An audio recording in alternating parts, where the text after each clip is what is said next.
দিবেন, কথা কয় রাখেন। বিয়ের আগে সন্তানের হাতে কখনো মোবাইল কিনে দেবেন না, মনে থাকবে তো ইনশাল্লাহ। এই মোবাইলের কারণে পুরো সমাজ শেষ হয়ে যাচ্ছে, মোবাইলের কারণে তরুণ তরুণীরা নষ্ট হয়ে যাচ্ছে, কথা বলা ঠিক কিনা? দেশে মোবাইল আইছে, চিঠি বন্ধ হইয়াছে, দিওয়ানা বানাইছে, পোলা মাইয়ার মনের কথা ভাসে বাতাসে।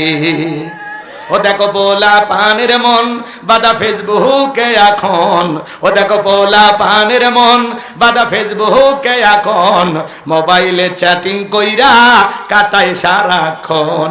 এই মোবাইল পাইয়া দেখো মদনের মাইয়া, এই মোবাইল পাইয়া দেখো মদনের মাইয়া কি কাণ্ড ঘটাইছে, স্বামী সংসার রাইখা নাকি পলাইয়া গেছে, সে যে স্বামী সন্তান রাইখা নাকি পালাইয়া গেছে।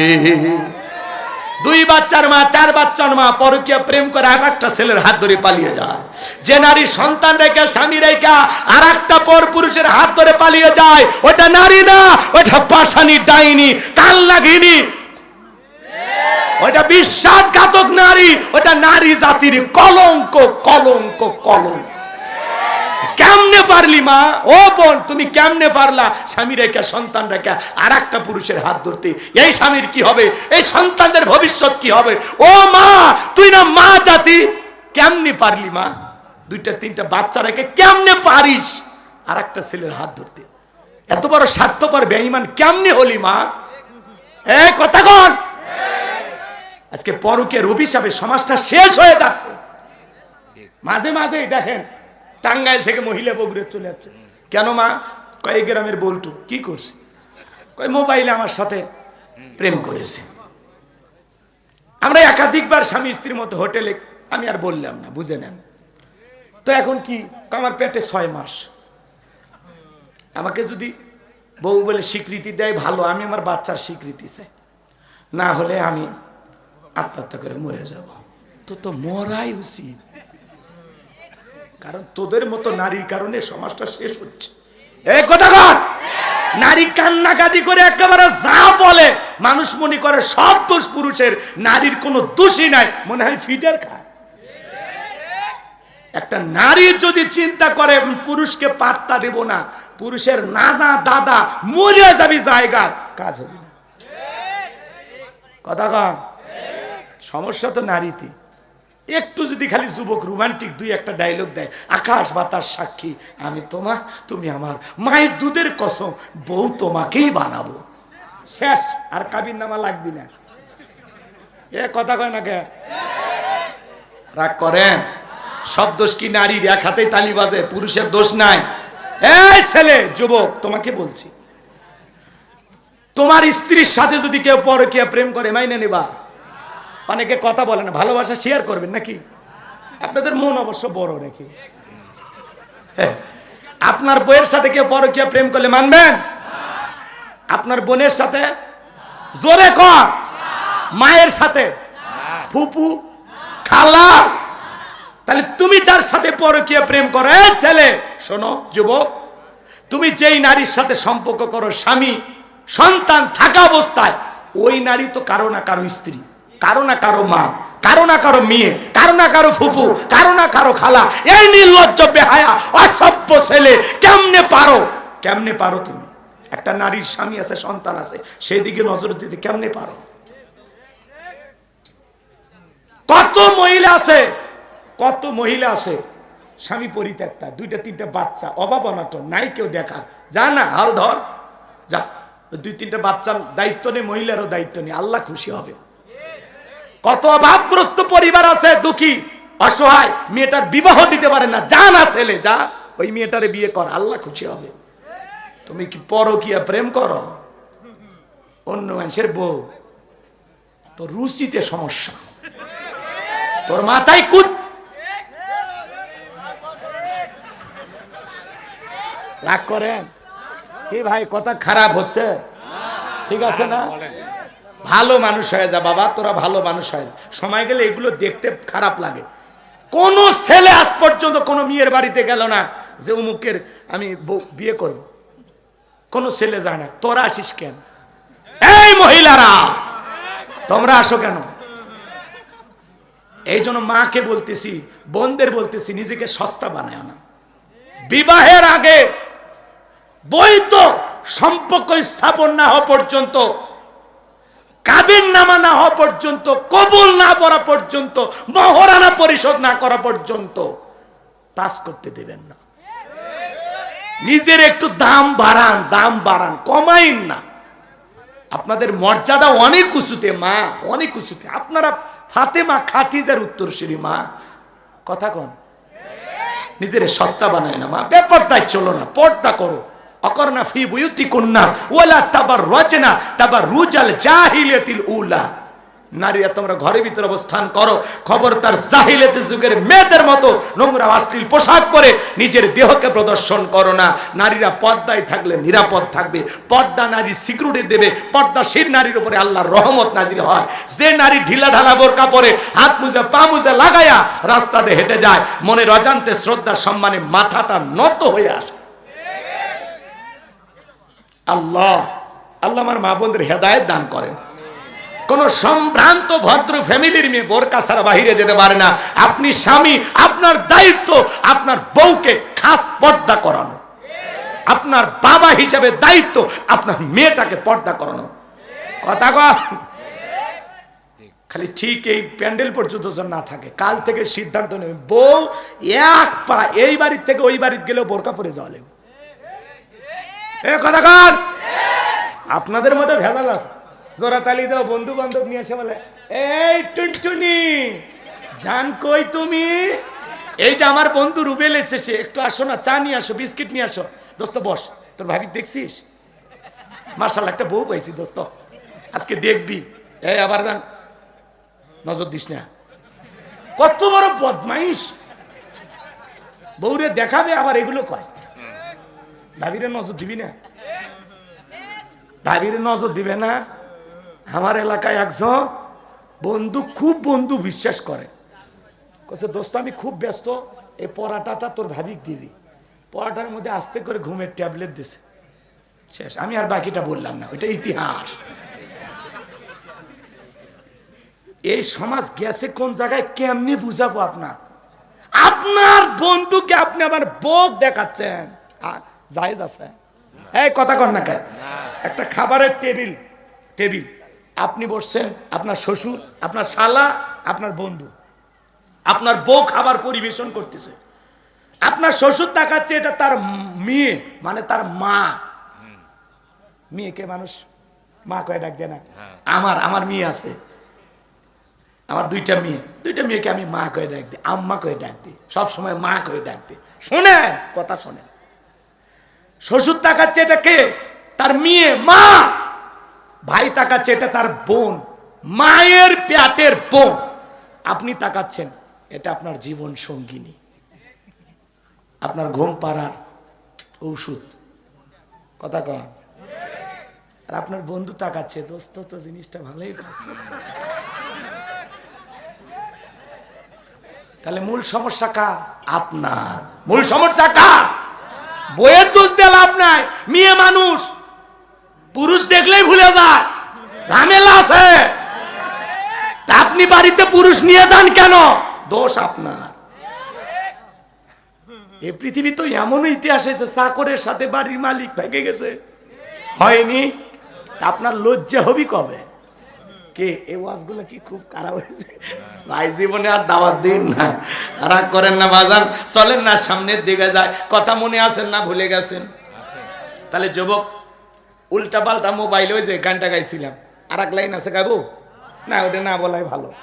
বলবো ওদেশে টিকটক হাসিয়া সব গেল ভাসিয়া। টিকটকে ভিডিও করিয়া ওই যে একটা মেয়ে দেখছেন না, মাকে ক্যান্সার রোগী হাসপাতালে ফেলাইয়া নৌকা যাচ্ছে। 11 বছরের শিশু, ক্লাস 6-এ পড়ে। চুপা সুবা নৌকা যাচ্ছে সুবা। একটা মেয়ে 11 বছরের বয়স।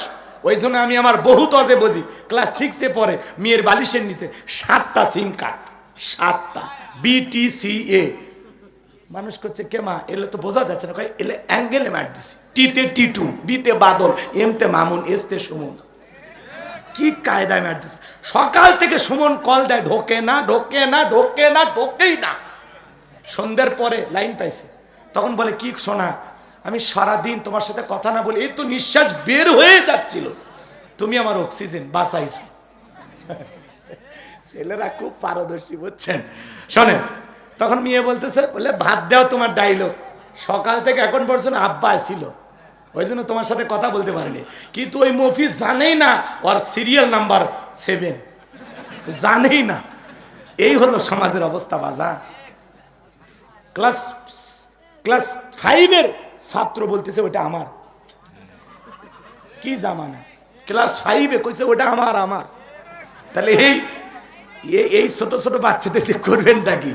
জামানা খুব খারাপ, আল্লাহ হেদায়েত দান করুক। জোরে কোন আমিন। দেশে টিকটক আসিয়া সব গেল বাসিয়া, সিদ্দিক সোরা নায়ক হইছে আইডি খুলিয়া, হিরো আলম নায়ক হইছে আইডি খুলিয়া। এই মোবাইল হাই কি জাদু আছে ভাই, পোলা পান বই যাচ্ছে, পড়ালেখা তুইলা রাখছে সপ্তম আকাশে। পড়া কোন জায়গা উঠে গেছে, পড়াশোনা আর আছে অর্থ পাস। চলেন না বাজান, মন খারাপ করবেন না। এইবার আল্লাহ তাআলা ডেকে বলে, পয়গাম্বার প্রশ্ন করলাম একটা জবাব দেব, একটা কারণটা কি? নবী মুসা কথা বলে কার সাথে? ইচ্ছা করে তিনি কথা বাড়িয়েছেন। এরপরে আমার আল্লাহ রাব্বুল আলামিন সুন্দর করে ডাক দিলেন, ক্বালা আলকিহা ইয়া মুসা। আল্লাহু আকবার। আল্লাহ ডেকে বলে, মুসা রে তোমার ডান হাতের লাঠিটা এবার নিক্ষেপ করো। ফাআলকাহা ফাইযা হিয়া হাইয়াতুন তাসা। লাঠিটা নিক্ষেপ করা মাত্র হয়ে গেল বিশাল বড় একটা সাপ। মুসা নবী বলে, বাপ রে বাপ, যে জাতের সাপ আমার বংশ করে দিবে সাপ, এই কথা ভেবে ভয়ে দৌড়াইতে লাগলেন। আমার আল্লাহ তখন ডেকে বলেন, ক্বালা খুযহা ওয়ালা তাখাফ সানুঈদুহা সিরাতাহাল উলা। ও নবী মুসা, ভয় পেও না, আমি আল্লাহ লাঠিকে সাপ বানাইলাম, আবার তুমি কি করো, সাপটাকে ধরো, আবার পূর্বের মতো লাঠি বানায় দিব। বলুন না সুবহানাল্লাহ। নবী মুসা এবার ভয়ে ভয়ে সাপ ধরতে গেছে, আবার কি হয়ে গেছে, লাঠি হয়ে গেছে। এটার নাম কি? মুজিজা। বলেন এর নাম কি? মুজিজা। এই ছেলে, এই ভাতিজাই শোনো ময়না, 10টা মিনিট তুমি থাকো কলিজা, ফিনিশিং দেবো বাজার। আয়াত তিলাওয়াত করলে খারাপ লাগে? আয়াত বাদ দিয়ে খালি কাহিনী বললে হবে? আয়াতগুলো শেষ করি, কয়েকটা আয়াত আছে, মনোযোগ দিয়ে শোনেন বাজান গো আমার, হৃদয়ের কান পেতে কথাগুলো শুনে যান। এইবার আল্লাহ রাব্বুল আলামিন বলেন, ওয়াদহুম ইয়াদাকা ইলা জানাহিকা তাখরুজ বাইদা আমিন গায়রি সুইন আয়াতান উখরা লিনুরিয়াকা মিন আয়াতিনাল কুবরা। আল্লাহ দেখে বলে, ও নবী মুসা, তোমার ডান হাতটা বগলের নিচে ঢোকাও, ওখান থেকে বের করো কোনো দোষ ছাড়া ধপধপে উজ্জ্বল সাদা চমৎকার আলো ছড়াবে। এই যে কুদরতের 2টা নিদর্শন দান করলাম, 2টা মুজিজা দান করলাম, এইবার তোমার দায়িত্ব হলো ইযহাব ইলা ফিরআউনা ইন্নাহু তাগা। আল্লাহু আকবার। ফিরআউনের নিকট চলে যাও, ফিরআউনকে যা বলে, ফিরআউন রে তুমি সীমা লঙ্ঘন করেছো, এখনো সময় আছে, পরিবর্তন হয়ে যাও, আমার আল্লাহ রাব্বুল আলামিনের দাওয়াত নিয়ে যাও। ও নবী মুসা, ফিরআউনের নিকট যা বলো, ফিরআউন রে তোর বানানো আইন দিয়ে মিশর চলবে না, এখন থেকে মিশর পরিচালনা হবে আল্লাহর আইন দিয়া। আল্লাহু আকবার। নবী মুসা ডেকে বলে, আল্লাহ আপনি কি ভুলে গেছেন আমি ফিরআউনের দরবারে মার্ডার কেসের আসামি, গেলেই তো ফাঁসি দিয়ে মারবে। আমার আল্লাহ ডেকে বলে, পয়গম্বর ভয় পাওয়ার কোনো কারণ নাই, আমি আল্লাহ যার সাথে আছি, কোনো জালেম ফাঁসি দিয়ে মারতে পারবে না, আগুনে পোড়ায় মারতে পারবে না, পানিতে ডুবায় মারতে পারবে না, 1000 দিন রিমান্ডে নিয়েও ওরা মুমিনের মুখের হাসি কেড়ে নিতে পারবে না। বলুন সুবহানাল্লাহ। এইবার নবী মুসা ডেকে বলে, আল্লাহ যেতেই হবে। আমার আল্লাহ ডেকে বলে, অবশ্যই ফিরআউনের নিকট তোমাকে যেতেই হবে, এটা তোমার দায়িত্ব, আমি আল্লাহ তোমাকে নবী বানাইছি, নবী মুসা তখন ডেকে বলে, আল্লাহ, অন্তরে দুরু দুরু ভাব হয়, একটু আপনার কাছে দোয়া করি। ছোটবেলায় যখন মাদ্রাসায় পড়েছিলাম, কোরআন হাতে তুলে দেওয়ার সময় হুজুর এই দোয়াটা পড়িয়েছিলেন। আমি ভেবেছিলাম এটা কোরআন খোলার দোয়া, কিন্তু তাফসীর পড়তে এসে বুঝলাম না না, এটা কোরআন খোলার দোয়া না।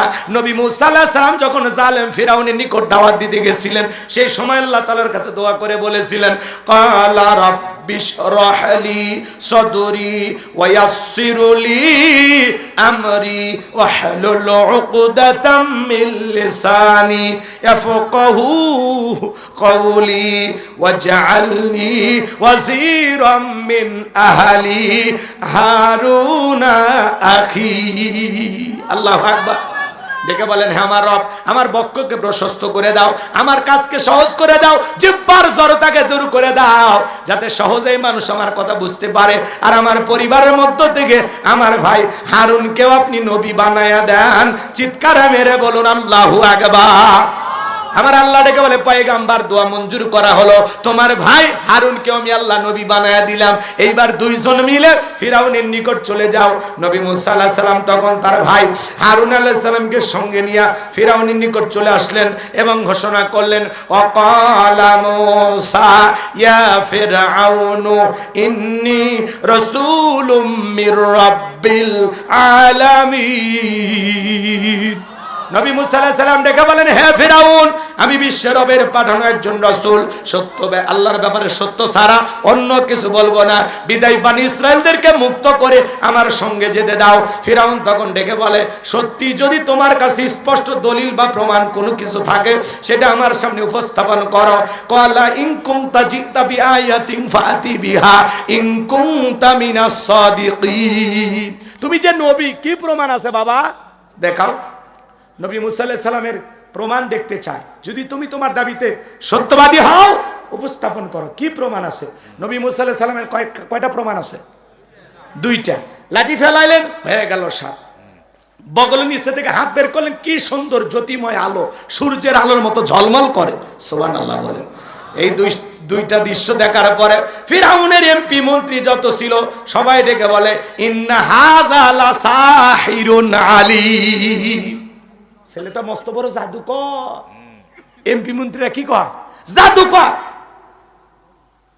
তখন ফিরাউন ডেকে বলে, এ জাদু দেখায় আমাদেরকে ভয় দেখায় দেশ থেকে বিতাড়িত করবে আর ক্ষমতার চেয়ারে বসবে, এটাই এই ছেলের মতলব। তখন বলতে আসছে এমপি মন্ত্রীরা, তোমরাই বলো কি করা যায়। তখন তারা বললো, নেতা, এ দেশে তো জাদুকরের অভাব নাই, ওই ছেলেও জাদু দেখাইছে, আমরাও জাদু দেখাবো। নবী মুসা দেখায় মজেজা, কিন্তু এদের কাছে জাদুর মতো মনে হয়েছে, কারণ ওই দেশে ওই সময়ে ব্যাপক জাদুর প্রসার ছিল। সংক্ষিপ্ত কথা বোঝেন। এইবার তারা কি করলো, ইয়াতু বিকুল্লি সাহিরিন আলিম। শহর বন্দর থেকে তারা দক্ষ জাদুঘর ফিরাউনের দরবারে উপস্থিত করলো। এইবার সমস্ত জাদুঘর নেতার সামনে উপস্থিত হয়ে বলে, নেতা, মাঠে নামার আগে জানার দরকার আছে না যে ট্রফিটা, দামি প্রাইজ কোনো কিছু আছে কিনা, বেনিফিটটা কি, লাভটা কি, জয় পরাজয় আছে না, তো যারা বিজয়ী দল তাদের জন্য কি থাকছে পুরস্কার জানার দরকার নাই। সমস্ত জাদুকর বলে, নেতা, আপনার পক্ষ নিয়ে যদি আমরা লড়াই করি, নবী মুসার সাথে যদি জাদুর বান নিক্ষেপ করি, তো আপনি আমাদেরকে কি দেবেন যদি আপনার শত্রু মুসাকে পরাজিত করতে পারি? ফিরাউন তখন পুরস্কার ঘোষণা করে কি বলেছিল জানেন? ফিরাউন তখন বলে, ক্বালা নাআম ওয়া ইন্নাকুম লামিনাল মুকাররাবিন। তোমরা হবে আমার নিকটতম ব্যক্তি, এই দরবার হবে তোমাদের বসবাসের জায়গা। নেতা যদি বলে তুমি আমার লোক, আর কিছু লাগে? নেতার কথায় ক্রস ফায়ার করা যাবে, রাতকে দিন করা যাবে, ভাতের হোটেল বানায়া নাটক করে পাবলিককে ধোকা দেওয়া যাবে। কথা বলে ডেকে না। ইমাম মুয়াজ্জিমের কোনো অপরাধ আছে? মিথ্যা মামলা হামলা দিয়া বইয়ের কাছে ঘুমাইতে দেয়নি। অন্ধ মানুষ সুপ্রিম কোর্টে গেছে, গাড়ি পোনারের মামলার আসামি। অন্ধ মানুষ গাড়ি বাড়ি কিচ্ছু চেনে। কত বড় মিথ্যাবাদী ছিল। আমি যেদিন এই কথা শুনেছিলাম, মনে হচ্ছে যে শয়তানের সাথে যদি আমার মিল থাকতো, আর আমি বলতে পারতাম যে শয়তান, তোর কি বিশ্বাস হয় যে অন্ধ মানুষ গাড়িতে আগুন লেগে দিছে? শয়তান সেদিন বলতো, গোলাম রব্বানি, এটা হলো পৃথিবীর সবচাইতে বড় মিথ্যা কথা। এই কথা কর, কিন্তু ওর সাথে আমার কালেকশন নাই, এজন্য জিজ্ঞাসা করতে পারিনি। রাগ করেন? আচ্ছা, অন্ধ মানুষ কোনোদিন গাড়ি আগুন লাগায় বাজান, পথ চেনে না, হ্যাঁ, উষ্টে খায় পড়ে যায়, পুকুরত পরে, বউকে ঠিক মতো চেনে না। অন্ধ মানুষ বউ চেনে? রাগ করেন আপনারা।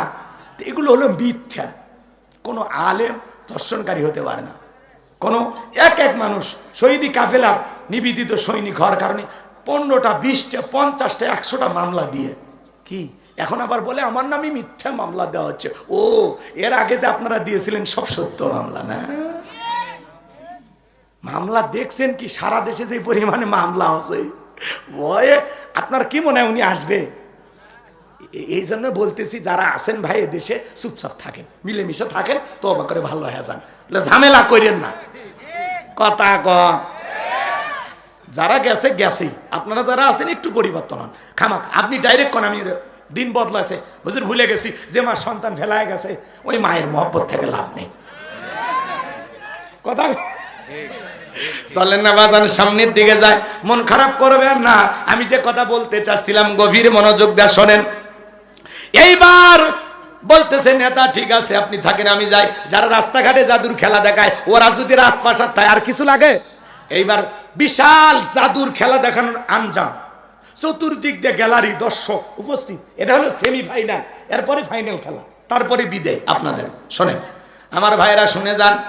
এইবার সমস্ত জাদুকর একত্রিত হয়, ডেকে বলে ও নবী মুসা, জাদুর বান আগে আমরাই নিক্ষেপ করব নাকি তুমি জাদুর বান নিক্ষেপ করবা?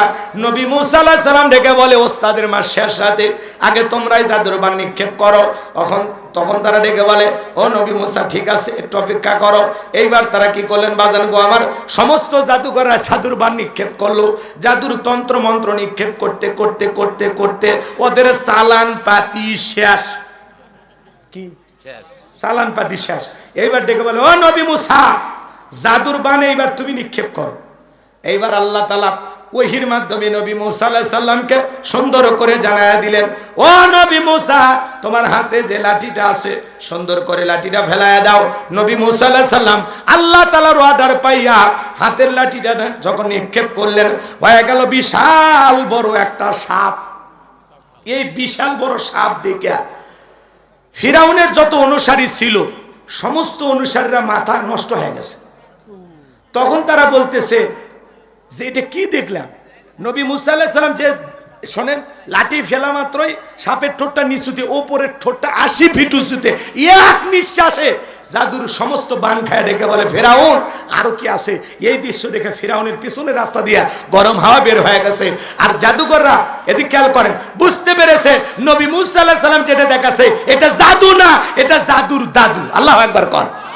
কারণ ডাক্তার চেনে, ইঞ্জিনিয়ার চেনে, নেতা চেনে, হুজুর চেনে, স্বর্ণকারকে চেনে। যাই যে কাজের কাজী দেখে বলে আমিও যা তুমিও তাই।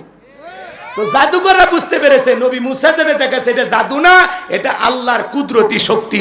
বলুন না সুবহানাল্লাহ। এইবার সমস্ত জাদুকররা কি করলেন? ওয়া উলকিয়াস সাহারাতু সাজিদিন, সিজদায় মাথা নত করলেন, ঘোষণা করলেন ক্বালু আমান্না বিরাব্বিল আলামিন রব্বি মুসা ওয়া হারুন। বলুন সুবহানাল্লাহ। তখন তারা বলে আমার ঈমান আনলাম বিশ্বের রবের প্রতি যিনি মুসা এবং হারুনের প্রতিপালক। বলুন আল্লাহু আকবার। সমস্ত জাদুকররা তখন ঈমান গ্রহণ করলো। বাজান গো আমার, এইবার ফিরাউন এই দৃশ্য দেখে বলে শোনো, আমার অনুমতি ছাড়া ঈমান গ্রহণ করলা, তোমাদের সাহস তো কম নয়। আমি তোমাদের শুলিতে চড়াবো, ফাঁসিতে ঝুলাবো, হাত পা কেটে নেব।